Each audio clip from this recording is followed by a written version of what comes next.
Club में फिर से आपका स्वागत है। आज हम देखेंगे साइंस का वीडियो। बहुत सारे कमेंट आ रहे हैं ना, साइंस पे कुछ बनता ही नहीं है। मैं सबसे पहले बता देता हूँ, मैथ के लिए मैथ आपको खुद से तैयार करना है। मे बी मेरा एक वीडियो आए, वो भी 2-3 संडे के बाद। इसके लिए आप क्या करेंगे, 6 to 8 का मैथ जरूर पढ़ डालेंगे। नहीं तो जो भी टॉपिक है उसे नेट पे सर्च करेंगे, आपको उससे रिलेटेड जरूर वीडियो मिल जाएंगे। इसलिए मैं नहीं बनाता हूँ। और साइंस का ये क्लास 6 का बुक है, जिसमें से टोटल है 18 लेशन, जिसमें आज हम कंप्लीट करेंगे 7 लेशन। और मे भी दूसरा वीडियो, दूसरा पार्ट मेरा कब आएगा ये मे भी लेट हो सकता है। इसके लिए आप रुकेंगे नहीं, 6 to 8 को कंप्लीट करते रहेंगे। चले लेशन पे। पहला लेशन है भोजन कहाँ से आता है। चैप्टर फर्स्ट, भोजन कहाँ से आता है। भोजन यानी जिंदा रहने के लिए हमें कौन सा चीज चाहिए, भोजन। जो खाते हैं, हमें ही नहीं, प्रत्येक जंतु जिसमें जान है, सबके लिए भोजन जरूरी है, क्योंकि उसमें वृद्धि होती है। चलिए ठीक है, हम चलते हैं। ये पोर्शन मैंने क्यों रखा है, ये स्रोत, भोजन का कौन कौन सा भाग खाते हैं, ये सीटेट का क्वेश्चन है। सीटेट में आया भी हुआ है। उसमें आया क्या था मैं वो भी बता देता हूँ। वैसा कौन सा पौधा है जिसके दो या दो से अधिक भाग खाने योग्य होता है या खाते हैं।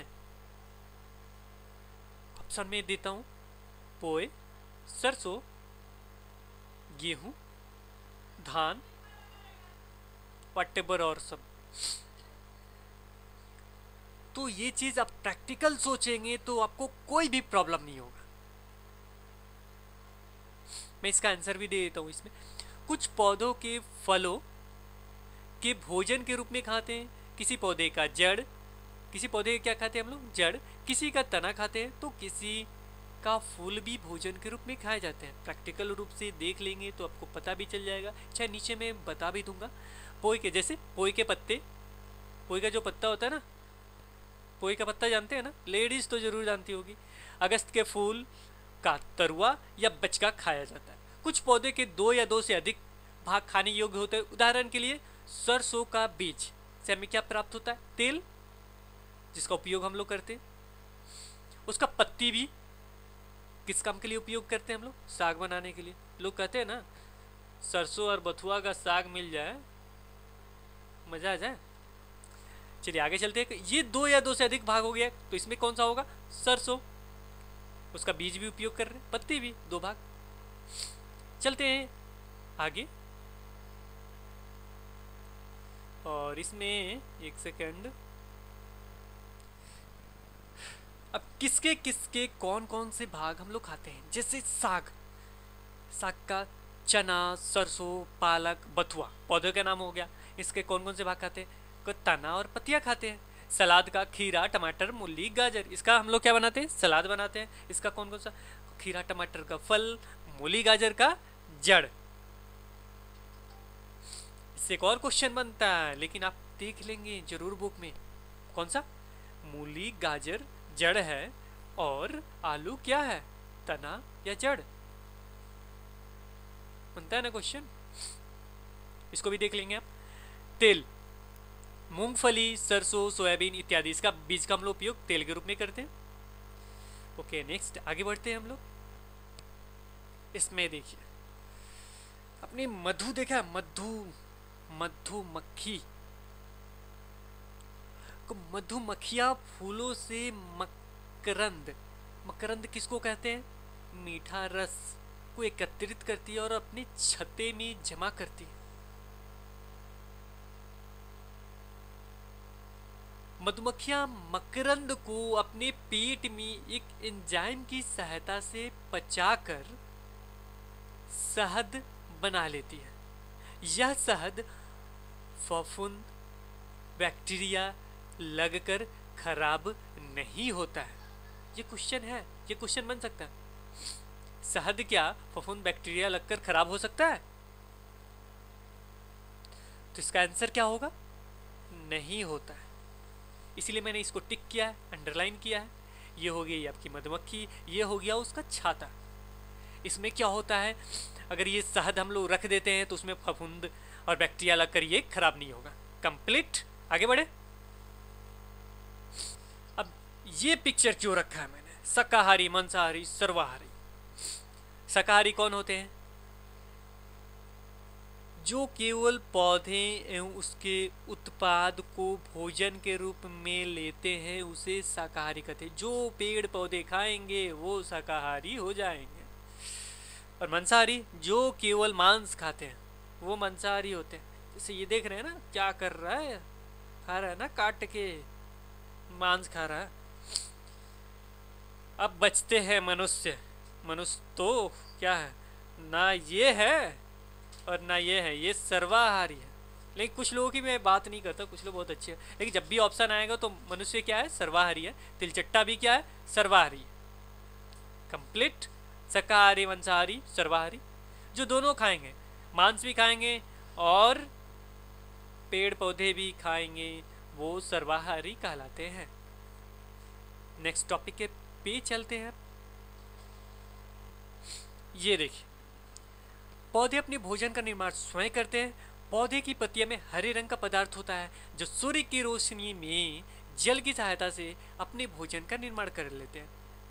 प्रकाश संश्लेषण की बात हो रही है, आगे के क्लास में इसको बताएगा, नहीं बताएगा 9th लेवल पे जाएगा ये तो भी आपको देखना है।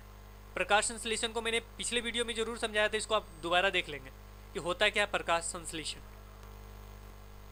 पौधे की पत्तियां एवं अन्य हरे भागों में भोजन का निर्माण एक जटिल प्रक्रिया के उपरांत होता है। इस प्रक्रिया को प्रकाश संश्लेषण कहते हैं। आगे की कक्षाओं में हम इस अवधारणा को विस्तार से जानेंगे। ओके, अब चलते हैं इसके क्वेश्चन आंसर पे। प्रकाश संश्लेषण मैंने बता दिया, डीपली बताया, आप लोग जरूर उसको देखें, नहीं तो आपके पास बीटीसी का जरूर बुक होगा, उसमें भी जरूर देखें। अब चलते हैं ऑब्जेक्टिव क्वेश्चन एवं मिलान करने वाले पे। मिलान कीजिए। शाकाहारी मैं बता चुका हूं, टिक भी लगा हुआ है। पादप एवं पादप उत्पाद खाते हैं। मांसाहारी शेर बाघ होते हैं जो मांस खाते हैं। दूध, अंडा, मांस, ये कौन सा उत्पाद है? ये जंतु उत्पाद है, जंतु से प्राप्त होता है। कैसे प्राप्त होता है पता है ना? दूध गाय से, अंडा मुर्गी, मांस जिस जानवर का मांस खाते हो। मैं शाकाहारी हूँ इसलिए मैं नहीं बताऊंगा। ओके, शहद मधुमक्खियों के छत्ते से प्राप्त होता है। अब आगे चलते हैं, इसी में है फिल इन द ब्लैंक्स, उसको भी हम लोग कंप्लीट कर लेते हैं। बहुत आसान सा क्वेश्चन है। हमें शक्कर किससे प्राप्त होता है? चीनी किससे प्राप्त होता है? तो हमें शक्कर गन्ने से प्राप्त होता है, सिंपल सा है। बंदर, ये क्या है? शाकाहारी है। भोजन से हमें क्या मिलती है? ऊर्जा मिलती, ताकत मिलती है, ऊर्जा, तभी तो लड़ते हैं खाने के बाद। मनुष्य एवं तेलचट्टा क्या है? सर्वाहारी जंतु है, क्योंकि दोनों है ना, सब खाते हैं, मांस भी और पादप भी। आइए चलते हैं, एक और फिल इन दी ब्लैंक्स है इसमें, उसको भी कंप्लीट कर लें। इस लेसन में लेसन फर्स्ट चल रहा है अभी। शाकाहारी, पादप, दूध, मांसाहारी, इसी को फिल करना है। बाघ मांसाहारी है क्योंकि वो केवल मांस खाता है। हिरन केवल पादप उत्पाद खाता है, इसलिए उसको क्या कहेंगे? शाकाहारी कहेंगे। तोता केवल पादप उत्पाद खाता है। जो दूध हम पीते हैं प्राय गाय, भैंस या बकरी से प्राप्त होता है, इसलिए ये जंतु उत्पाद है। पहला चैप्टर समाप्त। अब चलते हैं हम नेक्स्ट चैप्टर पे, अध्याय 2, भोजन में क्या क्या आता है। अब हम समझ गए कि ये भाग हमने खा लिया, ठीक है। अब खाना तो खा लिए, तो ये भी तो पता होना चाहिए ना हम कैसा खाना खा रहे हैं, क्या वो शरीर के लिए फ़ायदा है या हानिकारक है, या क्या क्या ज़रूरी है, उसमें क्या क्या होता है, क्या उसमें पोषक तत्व होते हैं। चलिए इसके बारे में जानते हैं। खाद्य सामग्रियों में हमारे शरीर की वृद्धि, विकास एवं स्वस्थ रहने के लिए कुछ आवश्यक अवयव होते हैं। इन अवयव को हम पोषक तत्व कहते हैं। हमारे भोजन में मुख्य पोषक तत्व कौन कौन से हैं? कार्बोहाइड्रेट, प्रोटीन, वसा, विटामिन तथा खनिज लवण है।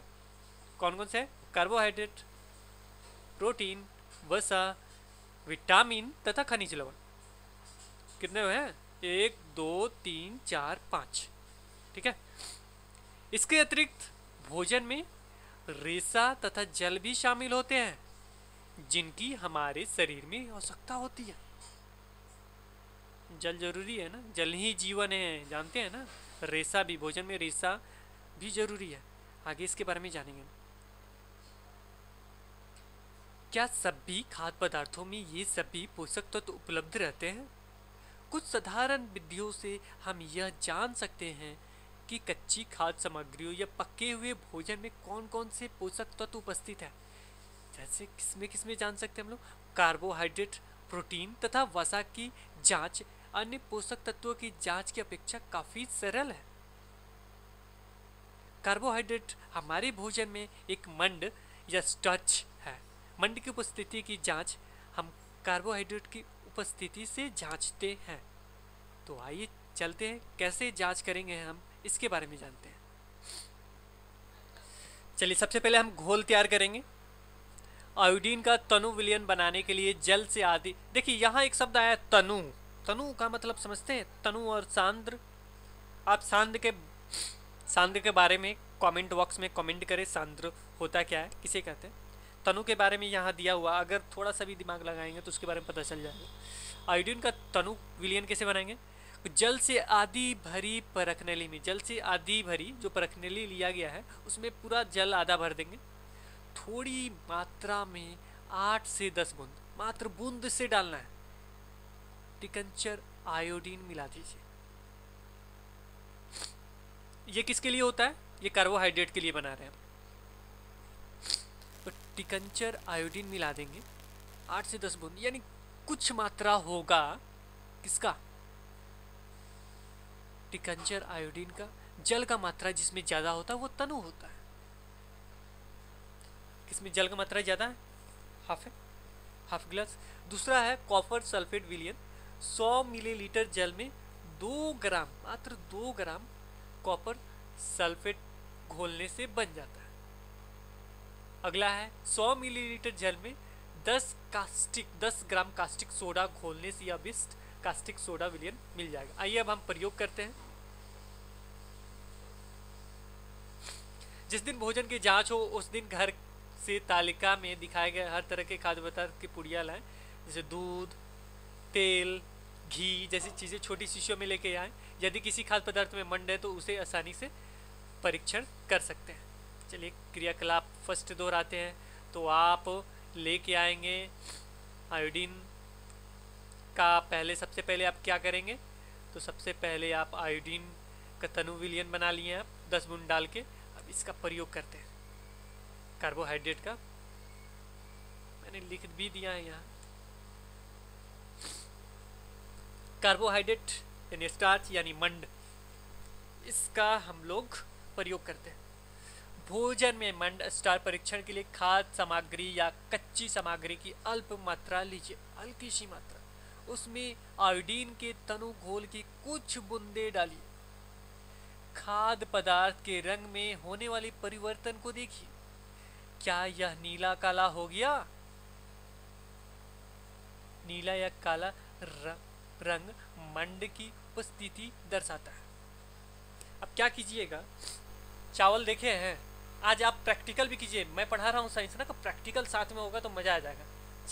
चावल बनता है ना, पहले लोग क्या करते थे, अब तो वो लेके आते, कुकर लेके आते हैं, उसमें डालते हैं और डालने के बाद क्या करते हैं, वो उसी में चावल गल जाता है। पहले लोग क्या करते थे कि एक बर्तन होता था, उसमें चावल बनाते थे और माड़ को निकालते थे। उस माड़ से हम लोग कर सकते हैं। उसमें आयोडीन जो ये है, आयोडीन के तनु घोल को, ये मिल जाएगा आयोडीन आपको, तनु घोल के कुछ बूंदे उसमें डाल दीजिएगा तो पता चल जाएगा वो कैसा हो जाएगा, नीला या काला।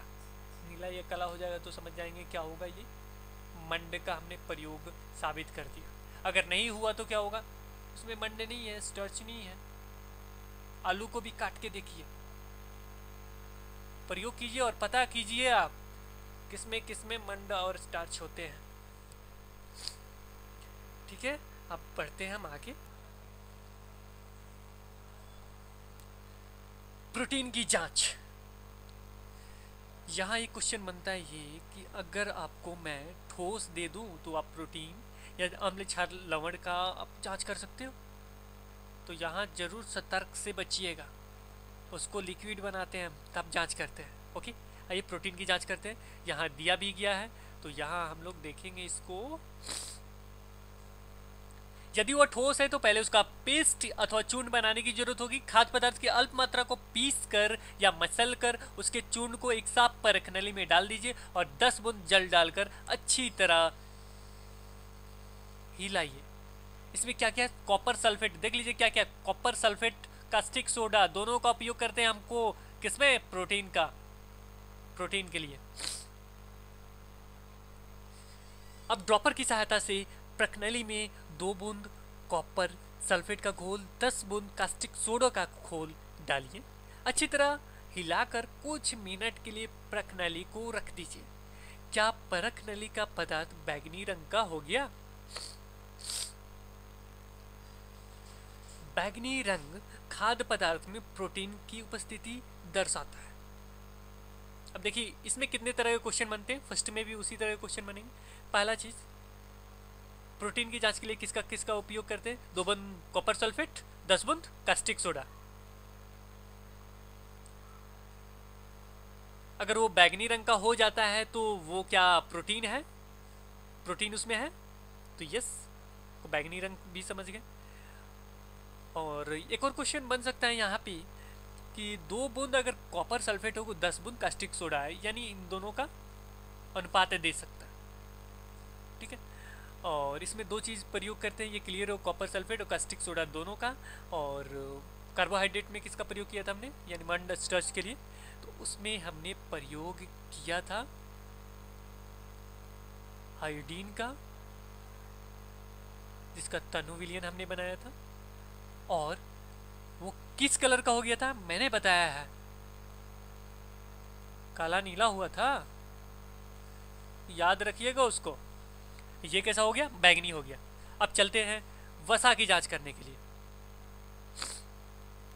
वसा जांच बहुत आसान है। खाद्य पदार्थ की अल्प मात्रा लीजिए, इसे कागज के टुकड़े में लपेटकर कूटिए। ध्यान रहे कागज फट ना जाए। अब कागज को सीधा कीजिए, ध्यानपूर्वक देखिए क्या इस पे तेल के धब्बे दिखाई देते हैं। कागज को किसी प्रकाश स्रोत के सामने लाएं। क्या आपको इस धब्बे से होकर आने वाला प्रकाश धुंधला दिखाई देता है? ये वसा की उपस्थिति दर्शाता है। जब सुखाएंगे, जब उसको सुखा देंगे, अगर उसमें तेल जैसा नहीं दिखाई देगा, यानी धुंधला नहीं दिखाई देगा, जो पानी होगा वो उड़ जाएगा, इसका मतलब वसा नहीं था। लेकिन तेल होगा तो क्या होगा, वो धुंधला सा दिखाई देगा। ठीक है, आगे बढ़े। क्या किसी खाद्य पदार्थ में एक से अधिक पोषक तत्व होते हैं? इसकी जांच आप खुद करेंगे। आप किसी एक खाद्य पदार्थ पर मंड, प्रोटीन तथा वसा का परीक्षण कर अवलोकन करें, इसमें एक से अधिक पोषक तत्व हैं या नहीं। कार्बोहाइड्रेट, प्रोटीन तथा वसा के अलावा विटामिन तथा खनिज लवण जैसे अन्य पोषक तत्व भी हमारे विभिन्न खाद्य पदार्थों में उपस्थित रहते हैं। इन पोषक तत्वों की हमें क्यों जरूरत होती है, यानी पोषक तत्व हमें क्यों जरूरी है, इसके बारे में भी जानते हैं। ये देखिए, ये बाजरा हो गया, ये गेहूं है, मक्का है, गन्ना है, शकरकंद है, ये कार्बोहाइड्रेट के स्रोत हैं। मैं बता देता हूँ, पढ़ देता हूँ। गन्ना, आलू, शकरकंद, मक्का, गेहूं, बाजरा, चावल, पपीता, आम। इसमें देखिए कुछ फल हैं और क्या है, अनाज। उससे क्या प्राप्त होता है हमें, कार्बोहाइड्रेट। आगे बढ़े हम लोग।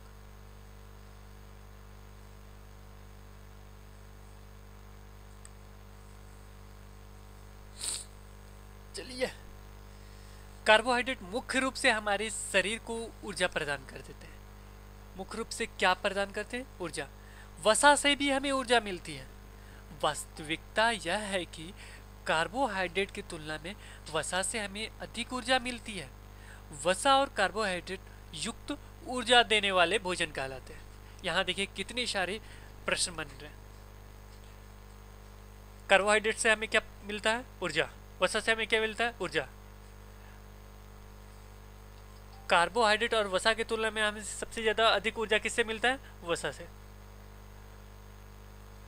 वसा कार्बोहाइड्रेट युक्त भोजन को क्या कहते हैं? ऊर्जा देने वाले भोजन, क्योंकि ऊर्जा मिलती है।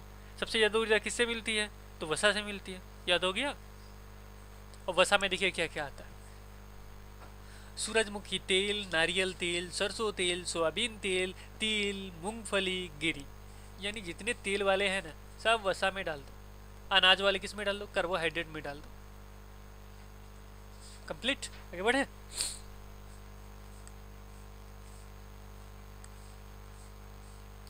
अब देखिए प्रोटीन के जंतु स्रोत। प्रोटीन किससे किससे मिलता है हमें? मछली, दूध, मांस, पनीर, अंडा, ये जंतु स्रोत है। जंतु से पनीर कैसे बनता है? दूध से बनता है। अंडा जानते ही, मछली जानते ही हैं, दूध जानते ही हैं। प्रोटीन के पादप स्रोत कौन कौन है? सोयाबीन, राजमा, तुअर, मूंग, चना, मटर, यानी दाल वाले जो होते हैं ना, डाल दो इसमें। सोयाबीन डाल दो, मूंग डाल दो, तुअर डाल दो, चना डाल दो, मटर डाल दो, राजमा डाल दो। ये क्या है? प्रोटीन। आगे बढ़े। अब प्रोटीन की आवश्यकता क्या है शरीर में? प्रोटीन की आवश्यकता शरीर की वृद्धि और स्वस्थ रहने के लिए होती है। उससे मिला ऊर्जा, इससे क्या होता है? वृद्धि और स्वस्थ रहने के लिए प्रोटीन की आवश्यकता है। वृद्धि कब नहीं होगी? जब मेरे अंदर प्रोटीन नहीं होगा, और स्वस्थ भी हम नहीं रहेंगे। विटामिन क्यों जरूरी है हमारे शरीर के लिए? हमारे शरीर की रक्षा करते हैं विटामिन रोगों से। हमारी आँखें, हड्डियाँ, दांतों और मसूड़ों को स्वस्थ रखने में भी विटामिन सहायता करते हैं। आँख, हड्डी, दांत और मसूड़ा। विटामिन कई प्रकार के होते हैं, उन्हें अलग अलग नामों से जाना जाता है। इनमें से कुछ vitamin A, B, C, D, vitamin E तथा विटामिन के नाम से जाना जाता है। विटामिनों के एक खास समूह को विटामिन बी कम्प्लेक्स कहते हैं, यानी बी वाले को। हमारे शरीर को सभी प्रकार के विटामिनों की अल्प मात्रा में आवश्यकता होती है। विटामिन ए हमारी त्वचा और आंखों को स्वस्थ रखता है। विटामिन ए क्या करता है? विटामिन ए कहाँ होता है? मैंने बताया भी, यकृत में होता है। वो क्या करता है? हमारी त्वचा और आंखों को स्वस्थ रखता है। विटामिन सी क्या करता है? रोगों से लड़ने में हमारी मदद करता है, फाइट करता है रोग से लड़ने के लिए। विटामिन कौन? सी। ये क्या करता है? त्वचा और आंख के लिए होता है। जो बाहरी त्वचा दिख रही है ना उसके लिए, और आंख के लिए ए मतलब बाहर वाला, आंख जो दिखाई दे रहा है वो, और त्वचा जो बाहरी होता है वो। सी मतलब सी है ना, अंदर है थोड़ा, रोग से लड़ता है, जो भी रोग है। अब आते हैं डी पे। डी समझते हैं ना, जो सूर्य के प्रकाश से मिलता है अधिकतर, इसके बारे में जान लेते हैं। तो ये करता क्या है?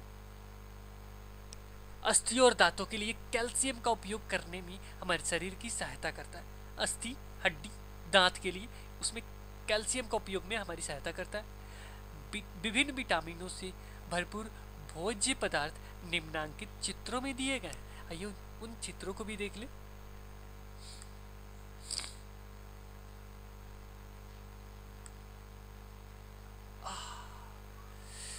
चलिए, ये है विटामिन ए। विटामिन ए में क्या क्या है? गाजर, पपीता, आम, दूध, मछली, तेल। ये भी पूछ सकता है किससे विटामिन ए प्राप्त होता है? गाजर से, चावल से, या गेहूं से? तो वहां क्या टिक करेंगे आप? गाजर। गाजर, पपीता, आम, दूध, मछली का तेल में विटामिन ए होता है। बी किसमें होता है? गेहूं, चावल, यकृत, यानी अनाज वाला है। यकृत तो जानते हैं ना, मांस वाला, वो बी में आ गया। अब चलते हैं आगे।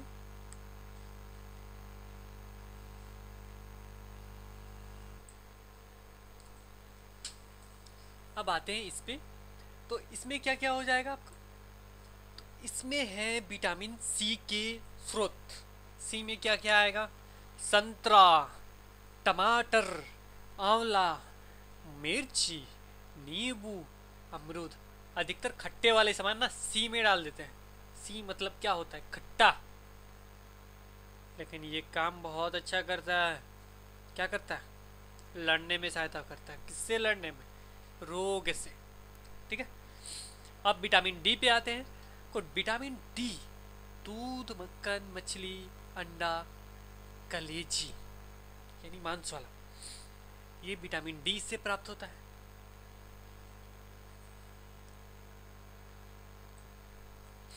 हमारे शरीर को खनिज लवणों की आवश्यकता अल्प मात्रा में होती है। खनिज लवण भी चाहिए। ये खनिज लवण कौन कौन से हैं? शरीर के उचित विकास तथा उचित विकास के लिए और अच्छे स्वास्थ्य के लिए प्रत्येक खनिज लवण आवश्यक है। उदाहरण के लिए लौह तत्व, हरा खनिज विशेषकर पालक, मेथी, केला में पाया जाता है। लौह तत्व किस में पाया जाता है? लौह मीन्स लोहा। लोहा भी हमारे शरीर के लिए बहुत जरूरी है। किसमें होता है? तो जो हरा सब्जी होता है उसमें, विशेषकर किसमें? पालक, मेथी और केला में। आपने देखा है क्रिकेट खेलते हुए, केला में बहुत सारा चीज पाया जाता है। जब क्रिकेट खेलते हैं तो उस समय केला लेके जाया जाता है। केला बैट्समैन को दिया जाता है। क्यों दिया जाता है? सोचिए। केला वहाँ देखा होगा आपने, क्रिकेट देखते होंगे तो उसमें होगा। कैल्शियम दूध से प्राप्त होता है। कैल्शियम किससे प्राप्त होता है? दूध। फास्फोरस एवं कैल्शियम मछली, अंडा इत्यादि में मिलता है। नमक से क्या मिलता है हमें? सोडियम एवं पोटेशियम। नमक मतलब NaCl, उससे क्या मिलता है? सोडियम एवं पोटेशियम मिलते हैं। और इसमें है, इस आधार पर हम कह सकते हैं चावल कार्बोहाइड्रेट से भरपूर होता है। इसमें देखिए प्रयोग करके दिखाया है। किसी भी कच्ची सामग्री में एक निश्चित पोषक तत्व मात्रा दूसरे पोषक तत्वों की मात्रा से अधिक होती है। जैसे चावल में कार्बोहाइड्रेट की मात्रा दूसरे पोषक तत्वों से अधिक होती है। इस आधार पर कह सकते हैं कि चावल कार्बोहाइड्रेट से भरपूर भोजन है। अब आते हैं रेशे पे। रेशे आपने देखा था ना, सब कुछ खनिज वगैरह कंप्लीट हो गया। अब रेशे पे आते हैं। रेशे भी तो जरूरी है। इन देखिए रेशे क्यों जरूरी है ये भी जानेंगे हम लोग। इन पोषकों के अलावा हमारे शरीर को रुक्षांश को क्या कहते हैं? आहारी रेशों तथा जल की आवश्यकता होती है। हमारे खाने में रेशे की पूर्ति मुख्यतः पादप उत्पादों से होती है। अब रेशे ये क्या क्या होते हैं? रेशे रुक्षांश यानी अन्न का चोकर, जिसे हम निकाल के फेंक देते हैं वो, तथा सब्जियों का रेशा, जो सब्जी होता है उसका रेशा अधिकतर लोग नहीं खाते। खाना जरूरी है। मैं बताता हूँ क्यों। ये मुख्य स्रोत साबुत खाद्यान्न यानी अंकुरित, जैसे चना वगैरह का अंकुरित देखे ना, वो चीज, दाल, आलू, ताजे फल और सब्जियां हैं। रुक्षांश हमारे शरीर को पोषक प्रदान नहीं करते, फिर भी ये हमारे भोजन के आवश्यक अव्यय है। रुक्षांश हमारे शरीर से बिना पचे हुए भोजन को बाहर निकालने में सहायता करते हैं।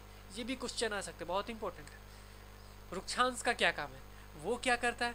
भोजन का जो भी नहीं पचता है ना, उसको बाहर निकालने में सहायता करते हैं। जैसे हमको आता है पसीना, और भी बहुत सारी चीज है। चलिए आगे बढ़ते हैं। देखिए होगा भी इसमें कहीं। जल भोजन में उपस्थित पोषक तत्वों को अवशोषित कराने में हमारे शरीर की सहायता करता है। कुछ अपशिष्ट पदार्थों को मूत्र तथा पसीने के शरीर से बाहर निकालने में सहायता करता है। सामान्यतः हमारे शरीर को जितने जल की आवश्यकता होती है, अधिकांशतः हमें उन पदार्थों से प्राप्त होती है। उन्हें हम द्रव रूप में लेते हैं, जैसे कि जल, दूध, चाय आदि। अब इसमें आगे चलते हैं। संतुलित आहार। सामान्यतः पूरे दिन में जो कुछ भी हम खाते हैं उसे आहार कहते हैं। जो भी हमने खाया दिन भर में उसे आहार कहते हैं। लेकिन यह है संतुलित आहार। हमारे शरीर की वृद्धि और अच्छे स्वास्थ्य को बनाए रखने के लिए हमारे आहार में वे सभी पोषक तत्व उचित मात्रा में होने चाहिए जिनकी हमारे शरीर में आवश्यकता है। यानी जो हमारे लिए इम्पोर्टेंट है वो तो होना ही चाहिए। किसी भी पोषक तत्व का ना ज़्यादा हो ना बहुत कम। हमारे आहार में पर्याप्त मात्रा में रुक्षांश तथा जल भी होना चाहिए। इस प्रकार के आहार को हम लोग संतुलित आहार कहते हैं। यानी सब कुछ एक तराजू के पल्ले के समान बराबर होगा तो उसे हम कहेंगे क्या? संतुलित आहार। और इसमें इम्पोर्टेंट क्या है? दालें, मूंगफली, सोयाबीन, अंकुरित बीज, खमीर, उठा भोजन, आटे के बने व्यंजन, केला, पालक, सत्तू, गुड़, उपलब्ध सब्जियां तथा इसी प्रकार के अन्य भोज्य पदार्थ कई पोषक तत्व उपलब्ध कराते हैं। इसलिए कोई व्यक्ति कम खर्च में भी संतुलित आहार खा सकता है।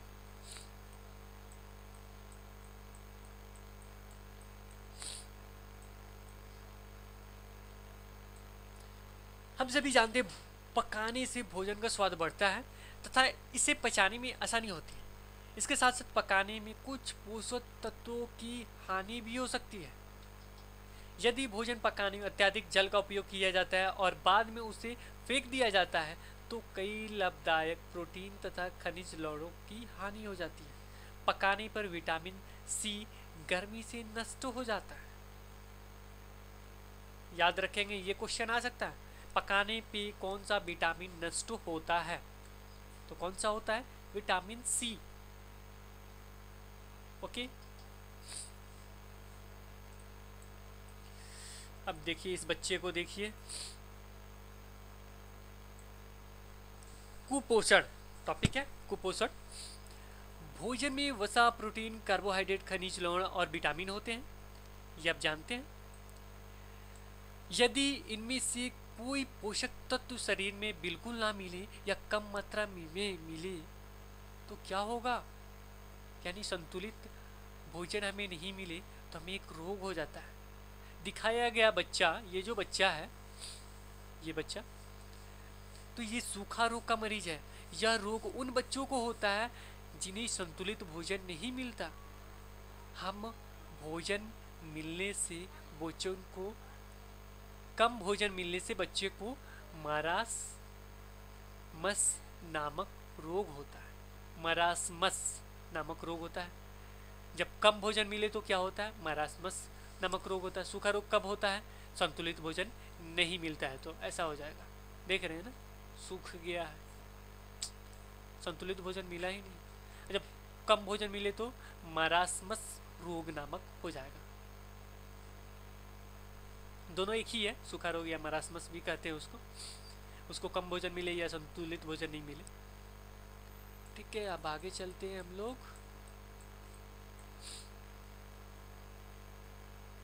कम भोजन मिलने पे कौन से पोषक तत्व इस बच्चे को कम मात्रा में मिलते होंगे? कम भोजन मिलने पर प्रोटीन, कार्बोहाइड्रेट की मात्रा कम मिलती है, जिससे बच्चा काफ़ी कमजोर और दुबला पतला हो जाता है। छाती में पसलियाँ की हड्डियाँ दिखाई देने लगती हैं। अब चलिए आगे चलते हैं। यानी ऊर्जा की कमी हो गई। यदि किसी बच्चे को भोजन में अन्य किसी पोषक तत्व मिले लेकिन केवल प्रोटीन कम हो तो उसमें वे लक्षण दिखाई पड़ जाते हैं। दिखाए गए बच्चे में ये देख लीजिएगा 2.12 का मैं दिखाता हूँ अभी। बच्चों में वृद्धि रुक जाती है, पेट फूला हुआ दिखाई देता है। भोजन में प्रोटीन की कमी से क्या होता है? क्वासियोरकर नामक रोग होता है। ये भी क्वेश्चन पूछा था, प्रोटीन की कमी से कौन सा रोग होता है? क्वासियोरकर नामक रोग होता है। उसमें क्या होता है? उसका पेट फूल जाता है। सब मिल रहा है, प्रोटीन नहीं मिल रहा है तो ये हो गया वो बच्चा जिसको ये रोग हुआ है, पेट फूला हुआ, बाकी सब ढीला। क्यों? क्योंकि इसने क्वासियोकर मतलब क्वासियोर मतलब क्या हो गया? इसको प्रोटीन नहीं मिली। याद कर लीजिए, इसी से अलग नाम भी है, प्रोटीन भी है। ऑप्शन आएगा, टिक कर दीजिएगा। जब शरीर को आवश्यक मात्रा में पोषक तत्व पदार्थ नहीं मिलते तब इस स्थिति में कुपोषण कहते हैं। पोषक तत्व नहीं मिले तो क्या होता है? कुपोषण होता है। ये तो हम जानते ही हैं। क्या आपने आसपास ऐसा बच्चा देखा जिसको सूखा रोग या प्रोटीन से पीड़ित है? प्रोटीन से पीड़ित है मतलब सूखा रोग मतलब संतुलित भोजन नहीं मिलता, कम भोजन मिलता है, और प्रोटीन की कमी से यानी क्वासियोरकर। ठीक है। विटामिन कई प्रकार के होते हैं। इनकी कमी से भिन्न भिन्न रोग प्रकार के रोग हो जाते हैं। कई छोटे बच्चों में विटामिन ए की कमी हो जाती है, इसके कारण रात में उन्हें कम दिखाई देता है। विटामिन ए कमी हुआ, कम दिखाई देना चालू हो गया, जिसे हम लोग क्या कहते हैं, रतौंधी। रतौंधी हो गया। विटामिन ए की बहुत अधिक कमी से बच्चा हमेशा के लिए अंधा हो सकता है, इसलिए गाजर खाया कीजिए। गाजर, पके टमाटर, पके पपीता में विटामिन ए पाया जाता है। प्रायः पीले रंग के गूदेदार फल में विटामिन ए पाया जाता है। जो पीला रंग का होता है ना, पक्के पीला हो जाता है और गूदेदार होता है ना, उसको खाने से विटामिन ए पूरा होता है। ठीक है, इससे कौन सा रोग होता है, रतौंधी होता है, मतलब वो अंधा हो जाएगा। अति पोषण, स्पष्ट है ना, अति पोषण, किसी की बहुत अधिक मात्रा में यूज, जो अति हो जाए, सुना भी होगा, बहुत अति हो गया यार हमको तो एग्जाम को लेके, कभी ये डेट होता है कभी वो डेट होता है। सीटेट का न्यूज़पेपर में कुछ और निकलता है, डेट फिक्स ही नहीं करता, ये तो बहुत अति हो गया। चलिए इसमें देखते हैं इसमें क्या होता है। अति मतलब हमेशा खराबी होगा, किसी को भी स्टेबल रहना चाहिए, एक तराजू के समान बहते रहना चाहिए। अति किसी चीज़ का नहीं ठीक होता, ये आप भी जानते हैं, हम भी जानते हैं। जमीला ने सोचा कि हर समय वसायुक्त भोजन सर्वोत्तम भोजन है। एक कटोरी कार्बोहाइड्रेट युक्त भोजन की अपेक्षा एक कटोरी वसायुक्त भोजन अधिक ऊर्जा देगा। यानी एक कटोरी तेल पी लेंगे तो क्या होगा, आप तो जानते हैं ना, पच जाएगा। आगे तो आप खुद ही जानते हैं, तो ये बताने की जरूरत भी नहीं है। तो उसने क्या किया, क्या नाम है उसका, जमीला। अतः उसने तली हुई चीज़ें, समोसा, पूरी, मलाई, राबड़ी, पेड़ा आदि प्रचुर वसा युक्त भोजन ही खाया और इसके अलावा कुछ नहीं खाया। आप सोचते होंगे वह ठीक था, निसंदेह नहीं, इतना अधिक वसा युक्त भोजन खाना हमारे लिए बहुत हानिकारक हो सकता है। हमारे भोजन में वसा की मात्रा अत्यधिक मोटापे का कारण बनती है। ठीक है, अभावजन्य रोग। एक व्यक्ति खाने के लिए पर्याप्त भोजन पा रहा है, लेकिन कभी कभी उसके भोजन में एक विशेष पोषक तत्व की कमी रह जाती है, एक कमी रह जाती है हमेशा।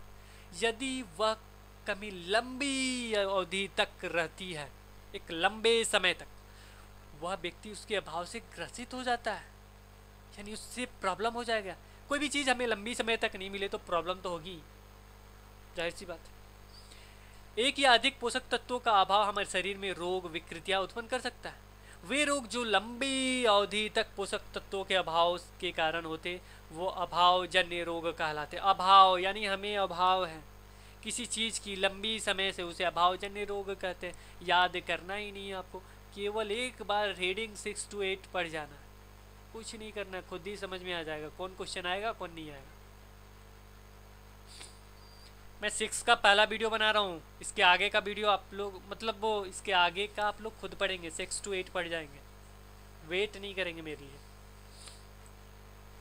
यदि कोई व्यक्ति अपने भोजन में पर्याप्त प्रोटीन नहीं ले रहा तो उसे रोग हो सकता है, जैसे वृद्धि में रुकावट हो सकती है, चेहरे पर सूजन, बालों का रंग उड़ना, त्वचा में बीमारियां और पेचिश आदि का बीमारियां हो सकता है।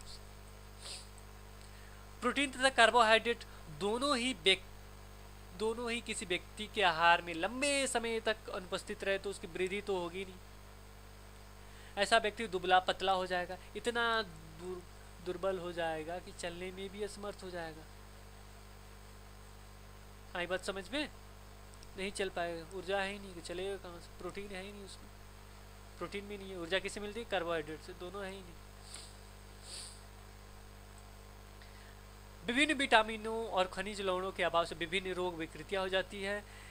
अब इसमें कुछ दिखाया गया है जिसको आप हम सभी देखेंगे और याद करेंगे। ये मैंने बताया भी है, विटामिन ए से क्या होता है, रतौंधी होता है। इसको मैं कंप्लीट जल्दी कर देता हूँ। विटामिन ए, रतौंधी, जो हमें कम दिखाई देता है, कभी कभी पूरा दिखाई नहीं देता है। कब, रात में, दिन में भी नहीं दिखाई देगा अगर ज़्यादा कमी हो जाएगा तो। विटामिन बी है, ये बी को बेरी बेरी हो जाएगा, बी दुर्बल पेशियाँ काम करने में, ऊर्जा में कमी हो जाएगी।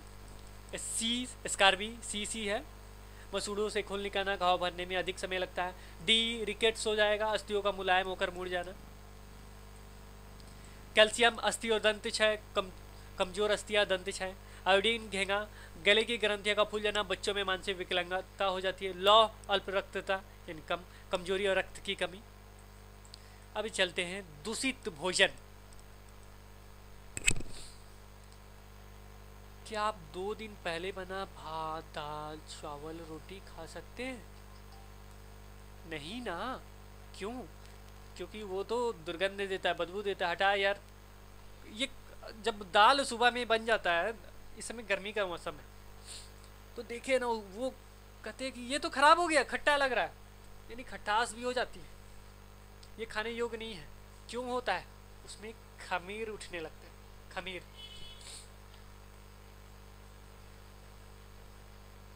लेकिन कुछ व्यंजन बनाने के लिए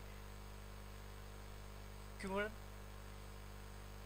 क्यूर्ण आवश्यक होता है, जैसे जलेबी, भटूरा, मालपुआ, इडली, डोसा, पाव रोटी। इसके लिए क्यूर्ण जरूरी होता है। कुछ व्यंजनों में अधिक गर्मी के कारण क्यूर्ण तीव्र होता है। मैंने बोला ना गर्मी में जल्दी खराब हो जाता है। इसको ये शब्द याद रखिएगा। ये इसको टिक भी कर देता हूँ, इसी के कारण होता है। ठीक है। अब गर्मी में क्या होता है, बहुत तेजी से होता है। मैंने बोला भी था, दाल बहुत जल्दी खराब हो गया था ना, गर्मी था आज। अब प्रैक्टिकल सोचिएगा ना, तो साइंस तो ऐसे भी नहीं पढ़ना है, पढ़ना है 6 to 8 पढ़ना है, क्योंकि टॉपिक तो आपको कवर करना है ना। बट तो प्रैक्टिकल सोचिएगा ना, बहुत सारे आंसर ऐसे भी दे दीजिए। नहीं, टेक्निकल ये शब्द आना चाहिए आपको, इसलिए पढ़ना है। तो दाल से मैंने समझा दिया, फ्रीज एंड व्यवस्था में इसके लिए बचा कर रखा जा सकता है। ठीक है। हमने सीखा, क्या क्या सीखा? हमारे भोजन के पोषक तत्वों में नाम, कार्बोहाइड्रेट, प्रोटीन, वसा, विटामिन तथा खनिज लवण है। इसके अतिरिक्त भोजन में आहारी रेशे तथा जल भी होता है। कार्बोहाइड्रेट तथा वसा हमारे शरीर को मुख्य रूप से ऊर्जा प्रदान करते हैं। प्रोटीन तथा खनिज लवण की आवश्यकता हमारे शरीर और वृद्धि तथा अनुरक्षण के लिए होती है। विटामिन हमारे शरीर को रोगों से रक्षा करने में सहायता करता है। ठीक है, आगे बढ़ते हैं। इसमें संतुलित आहार में हमारे शरीर के लिए आवश्यक सभी पोषक तत्व तथा पर्याप्त वृक्षांश और जल उचित मात्रा में उपस्थित रहते हैं। हमारे आहार में लंबी अवधि तक एक अथवा अधिक पोषक तत्वों की न्यूनतम कमी से विशिष्ट रोग अथवा विकार उत्पन्न हो सकते हैं। वही अभाव वाला जो नहीं बताया था, अभाव जन्य रोग, वही है। आगे बढ़े, क्वेश्चन आंसर बना है। क्वेश्चन आंसर भी इस अभ्यास का बना दें। आलू में उपस्थित होता है, क्या होता है? मंड होता है, जांच करके भी देख लीजिएगा आप लोग। घेंगा आयोडीन की कमी से होता है। वृक्षांश के मुख्य स्रोत क्या है? ताजे फल और सब्जियां, मैंने बताया भी है, बैक करके वीडियो देख सकते हैं। नीला काला हो जाए यानी आयोडीन, देखिए इसमें दिया भी है। भोजन में मंड परीक्षण के दौरान टिकंचर आयोडीन, ये याद रखेंगे टिकंचर शब्द। टिकंचर आयोडीन के हल्के घोल की कुछ बूंदें मिलाने पे खाद्य पदार्थों का रंग बदल जाता है, किस रूप में? नीला और काला हो जाता है। ऊर्जा देने वाले कौन कौन हैं? वसा, कार्बोहाइड्रेट हैं।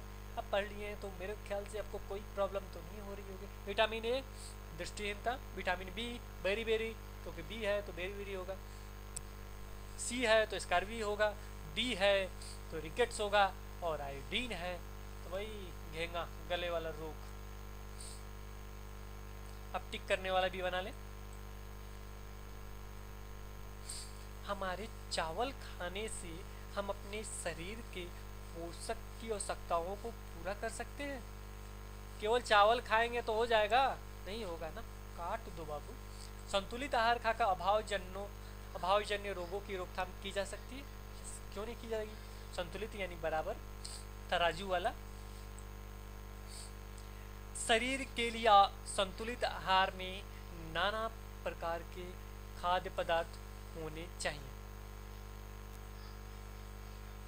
ठीक है, सही बात है। शरीर को सभी पोषक तत्व उपलब्ध कराने के लिए केवल मांस पर्याप्त है? केवल मांस खाइएगा तो हो जाएगा? नहीं होगा ना बब्बू। इसीलिए कोई भी एक चीज तो खाना ही नहीं है। उसको हमने काट दिया। अब लेसन 3 पे आते, तंतु से वस्त्र तक। ये वीडियो आप हिंदी क्लब पे देख रहे हैं। और मेरे बारे में जानना ज़्यादा ज़रूरी नहीं है। ठीक है, आगे चलते हैं। अपने सुई में धागा तो पिराया होगा, यदि नहीं पिराया हो तो पिरो कर देखिए। कई बार धागे का अगला शीरा कुछ पतली लड़ियों के पृथक हो जाता है। जब लेडीज होती है ना, क्या करती है, सुई लिया, उसमें धागा डाला, ये तो जा ही नहीं रहा है, तो बच्ची को दे दी, उसका आँख तेज होता है, वो मॉम होती है तो थोड़ा नहीं जाएगा, वो डालेंगे नहीं जा रहा है, तो ये आगे देखो ना, आगे पता नहीं क्यों क्या हो गया कि नहीं जा रहा है, तो वो लड़ियाँ होती है, फिर काटते हैं दांत से, फिर लगाती है, कैंची से काट देती है, फिर लगाती है, तो अंदर चला जाता है, मुश्किल हो जाता है। तो ये पतली, यानी जो भी धागा होगा पतली लड़ियों से मिलकर बनी होती है, जिसे हम लोग क्या कहते हैं, तंतु कहते हैं। मैंने बताया प्रैक्टिकल रूप से तंतु किसे कहते हैं। अब आपको तंतु से कोई प्रॉब्लम है नहीं ना है? देखिए बहुत अच्छे तरीके से बुक बनाया गया है, एक बार आप पढ़ेंगे तो आपको कोई प्रॉब्लम नहीं होनी चाहिए। अब पूछेगा तंतु किसे कहते हैं, ऑप्शन भी दे देगा, लेकिन आपको लगेगा नहीं तंतु ये तो धागे में जो लड़ियाँ होती है उसे तो नहीं कहते होंगे, तंतु कोई स्पेशल होगा। कोई स्पेशल नहीं है, वही है जो प्रैक्टिकल रूम में आप देखते हैं। चलिए, क्या सभी प्रकार के धागे सूत, जूट, रेशम तंतु से बनते हैं? इन धागों को खोल के देखिए, सब धागों को खोल के देखिएगा। कुछ वस्त्र सूती, रेशमी, जूट, ऊनी के तंतु पौधे और जंतुओं से प्राप्त होते हैं, इन्हें प्राकृतिक तंतु कहते हैं। जिसको हमने प्राकृतिक तंतु किसे कहते हैं? जिसे हम नहीं बनाए, मानव नहीं बनाए, जो ऑटोमेटिक मिलता है, जैसे पौधों से मिल गया, जंतु से मिल गया, क्योंकि पौधे और जंतु तो हम बनाते नहीं, तो ऑटोमेटिक इनसे मिल जाता है, उन्हें प्राकृतिक तंतु कहते हैं प्राकृतिक रूप से। सूत कपास से मिलता है। सूत किससे मिलता है? कपास से। इसको मैं अंडरलाइन कर देता हूँ, ये सूत कपास से। रेशमी सूत रेशम के कीटों से मिलता है। ऊन किससे मिलता है? भेड़, ऊंट, बकरी, भेड़ का वो बाल देखे ना, उसी को काट के बनाता है, आदि से प्राप्त किया जाता है। इसके अलावा केले के पत्ते, तने, बांस से भी तंतु प्राप्त किया जाता है। कि याद रखिए, केले के पत्ते से भी, पत्ते और तने से। अब बांस से भी प्राप्त किया जाता है। बांस देखे है ना, लंबा सा होता है, जो घर बनाने में उपयोग होता है उसका। हजारों वर्षों तक प्राकृतिक तंतुओं से भी वस्त्र बनाए जाते थे, लेकिन पिछले 100 वर्षों से ऐसे रासायनिक पदार्थों जिसके स्रोत पौधे एवं जंतु नहीं है, वे तंतुओं का निर्माण किया जा रहा है। उन्हें मानव निर्मित तंतु कहते हैं, यानी मानव द्वारा निर्माण किया जाता है। अब इसमें ये क्वेश्चन बनता है, प्राकृतिक तंतु कौन कौन है? सूती, यानी कपास से जो बनता है, सूती, रेशम, जूट है, ऊन है, ये हो गया। अब मानव निर्मित कौन है? Polyester, nylon, acrylic. ये आया था सीटेट में क्वेश्चन कि ये कौन कौन है प्राकृतिक, उसमें ये नाम था, तो इसमें ये तीनों था, इनमें से सभी को, उसको सभी पे क्लिक कर देना था। तो आप इसको डीपली पढ़ेंगे तो आपको कोई परेशानी नहीं होगी। सीटेट में भी फ़ायदे करेंगे, सीटेट का बुक पढ़ेंगे, यानी एनसीईआरटी का बुक पढ़ेंगे तो ज़्यादा फ़ायदा होगा सीटेट के लिए। बीटेट के लिए बीटीसी का, ये बीटीसी है। अब चलते हैं आगे, रुई पे। अब थोड़ी मात्रा में रुई ले लीजिए, इसे खींचकर पृथक कीजिए। इसके किनारों को ध्यान से देख के आपने देखा, ये छोटी लड़ियाँ जिन्हें आप देख रहे हैं कपास के तंतुओं से बनी है। किससे बनी है? ये कपास के तंतु से। क्या आप जानते हैं रुई कहाँ से आती है? साधारणतः रुई कपास के पौधे वहाँ उगाए जाते हैं, रुई से, कपास से आते हैं। कपास के पौधे वहाँ उगाए जाते हैं जहाँ की मिट्टी काली तथा जलवायु गर्म होती है। ये भी मैं अंडरलाइन कर देता हूँ, सीटेट का क्वेश्चन है। अब कपास कहाँ उगाए जाते हैं? कि जहाँ की मिट्टी काली हो, जलवायु गर्म हो। जहाँ गर्मी होती है वहीं तो कपास होता है, और काली मिट्टी होती है। हमारे देश में आप ऐसे कुछ राज्यों के नाम बता सकते हैं जहाँ कपास की खेती की जाती है? नहीं होगा तो अपने टीचर से पता कीजिए, नहीं तो खुद नेट पे सर्च कीजिए, मिल जाएगा। ओके, आगे चलते हैं हम लोग।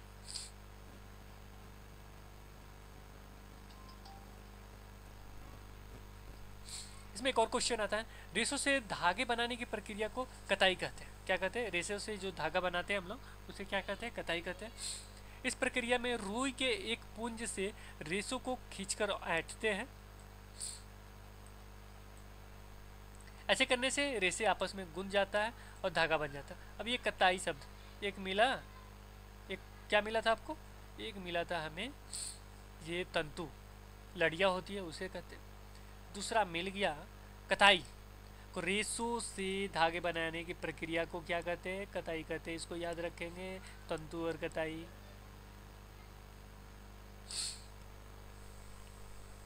कताई के लिए तकली का प्रयोग किया जाता है। हाथ से चलाने वाला कताई में चलने वाली युक्ति चरखा है, जो गांधी जी उपयोग बहुत ज़्यादा करते थे। महात्मा गांधी स्वतंत्रता आंदोलन में एक पक्ष के रूप में लोकप्रियता प्रदान की। उन्हें लोगों को हाथ से काते धागों को बुने वस्त्रों को पहनने, ब्रिटिश की मिलों में बने आयुर्वेदिक कपड़ों का बहिष्कार करने के लिए प्रोत्साहित किया था। ये हो गया आपका चरखा। ये है आपका तकली। तकली भी देख ली, चरखा भी देख ली। अब आते हैं इसमें धागों से वस्त्र कैसे, दो विधियाँ, बहुत सारी विधियाँ हैं बट दो विधियाँ हैं, बुनाई और बन्हाई। बुनाई और बन्हाई देखिए दोनों में कितना अंतर है। बन्हाई जानते हैं किसको कहते हैं? बुनाई। अब लोग स्वेटर बुनते हैं तो उसको बन्हाई कहते हैं, ये याद रखिएगा। आसपास ताड़ की पत्तियों को, कठोर भाग को हटाकर लंबी पट्टी काट लीजिए। चटाई कैसे बनाते हैं उसके बारे में जानते हैं। ताड़ के स्थान पे नारियल, खजूर, पट्टियाँ भी हो जाती है। इस कार्य को आप बड़ों की मदद से भी कर लें। इन पट्टियों को समानांतर ढंग से सजा लें। दूसरी पट्टी को समानांतर पट्टियों में एक पट्टी के ऊपर तथा बगल वाली पट्टी के नीचे गुजारते हुए पिरोते जाएं। इस प्रकार की पट्टियों से क्रिया दोहराते जाएं। इस प्रकार छोटी चटाई तैयार हो गई। आप इस प्रकार आप कागज़ की पट्टियाँ बनाकर भी कागज़ की चटाई बना सकते हैं। अब हाथ करघा उतना इम्पोर्टेंट नहीं है, ये हाथ करघा पे आते हैं। जिस ढंग से आपने चटाई बुनी लगो उसी ढंग से धागों के दो सेटों को बुनकर वस्त्र बनाए जाते हैं। दो सेटों को बुनकर क्या बनाए जाते हैं? वस्त्र। धागे वास्तव में ताड़ और कागज़ की पट्टियों की तुलना में बहुत पतले होते हैं। वस्त्रों की बुनाई करघों पर की जाती है। ये एक करघा, हाथ करघा। करघे तो हाथ से भी चलाने वाले होते हैं अथवा मशीन से भी यानी बिजली से भी चलाए जाते हैं। अब आते हैं बधाई पे। अब बधाई होता क्या है? क्या आपने कभी स्वेटर बुनते हुए देखा है? देखिए मैंने बोला ना, उसको बधाई कहेंगे। बधाई में किसी एकल धागे का उपयोग बनाने में किया जाता है, किसी एकल धागे का। आपने कभी किसी फटे हुए स्वेटर का धागे खींच कर देखा है क्या? बुनने में तो बहुत मेहनत लगता है स्वेटर को, लेकिन स्वेटर अगर काट दिया जाए ना, खींचते हैं ना, इतना मज़ा आता है। खींच के देखा आपने? नहीं देखा? अगर पुराना कोई स्वेटर काट दिए, खींचिएगा, बहुत तेज़ी से निकलते जाता है। नया स्वेटर का मत कर दिए, मोम छोड़ेगी नहीं आपको। स्वेटर को, धागे को खींचकर देखा है? देख लीजिएगा। ठीक है, आगे बढ़ते इसमें। वह धागा लगातार खींचता चला जाता है तथा वस्त्र उधरता चला जाता है। मोजे और बहुत से ऐसे वस्त्र बधाई द्वारा बनाए जाते हैं। बधाई हाथों से अथवा मशीन से भी की जाती है। इसको समझ गए आप लोग? अब हमने क्या क्या सीखा? वस्त्र सामग्री अथवा वस्त्रों में विविधता होती है, जैसे सूती, रेशमी, ऊनी और पॉलिस्टर। वस्त्र धागों से बनते हैं जिन्हें तंतुओं से बनाया जाता है। तंतु या तो प्राकृतिक होते हैं अथवा मानव निर्मित। रेशम, ऊन, जूट, याद रखिएगा ये तीनों शब्द। रेशम, ऊन और जूट कुछ प्राकृतिक तंतु है, जबकि न्यूलॉन, पॉलिस्टर कुछ मानव निर्मित तंतुओं के उदाहरण है। मैंने बताया भी है, वहाँ देख भी सकते हैं आप। रुई और जंतु कौन से तंतु है? ये पादप से मिलते हैं, यानी पेड़ पौधे से। तंतुओं से धागा बनाने की प्रक्रिया को क्या कहते हैं? कताई कहते हैं। जब तंतु हो जाएगा उससे धागा बनाएंगे, उसे क्या कहेंगे? कताई। धागों की बुनाई और बधाई से वस्त्र बनता है। धागों की बुनाई और बधाई से क्या बनता है? वस्त्र बनता है। अब आइए इस चैप्टर का क्वेश्चन आंसर देखें।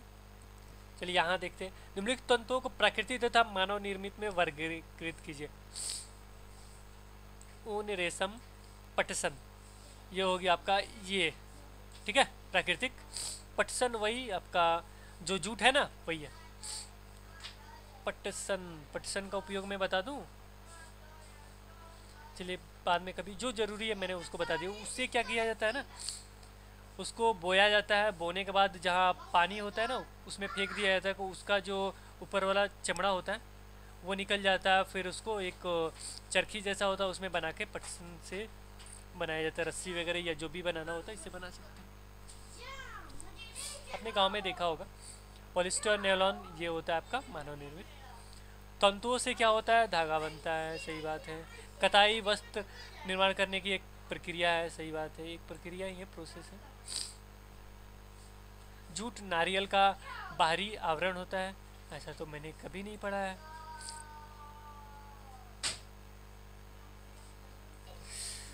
रुई से बिनौले यानी बीज हटाने की प्रक्रिया को ओटना कहते हैं। इसको भी देख लेंगे, ओटना किसको कहते हैं, यानी उसका बीज जिसको बिनौले कहते हैं उसको हटाने की प्रक्रिया को क्या कहते हैं हम लोग, ओटना कहते हैं।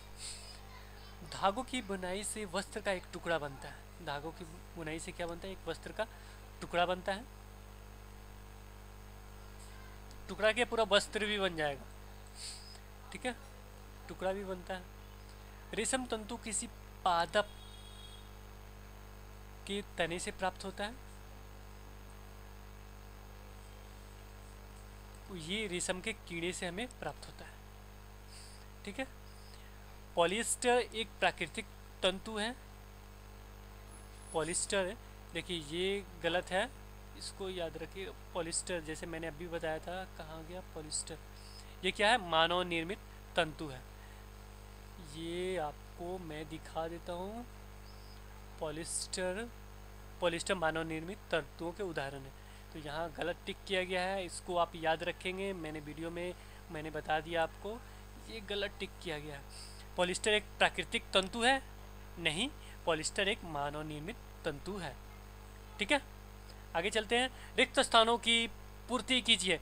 रुई और जूट से पादप तंतु प्राप्त किए जाते हैं, ठीक है। रेशम और ऊन जंतु से मिलने वाले तंतु है। अब ऑब्जेक्टिव टाइप क्वेश्चन, वैसे वस्त्र के तंतु जो पौधे और जंतु से प्राप्त होते हैं प्राकृतिक तंतु कहे जाते हैं। मानव निर्मित तंतु, तो मानव निर्मित तंतु ये टोटल है, इसमें कुछ पूछना ही नहीं है। ये क्वेश्चन इम्पॉर्टेंट है, इसको याद रखेंगे, ठीक है। नायलॉन, पॉलिएस्टर, एक्रिलिक, नाम भी अजीब है ना, इसलिए मार देंगे उसमें, हटाओ यार। बिहार के निम्न जिले में जूट अधिक उपजाया जाता है, किसमें, को ये सभी, कटिहार में, सहरसा में, मधेपुरा में। जूट मैंने समझा दिया, वो पटसन वाला कहानी मैंने बताया ना, उठा के फेंकते हैं तो फिर बनता। धागों से धागे बनाने की प्रक्रिया कताई कहलाती है। धागे से वस्त्र बनाने की विधियाँ, कुछ निम्नलिखित विधियाँ हमने बताई थी, बुनाई और बधाई। अब आते हैं लेसन चैप्टर 4, विभिन्न प्रकार के पदार्थ।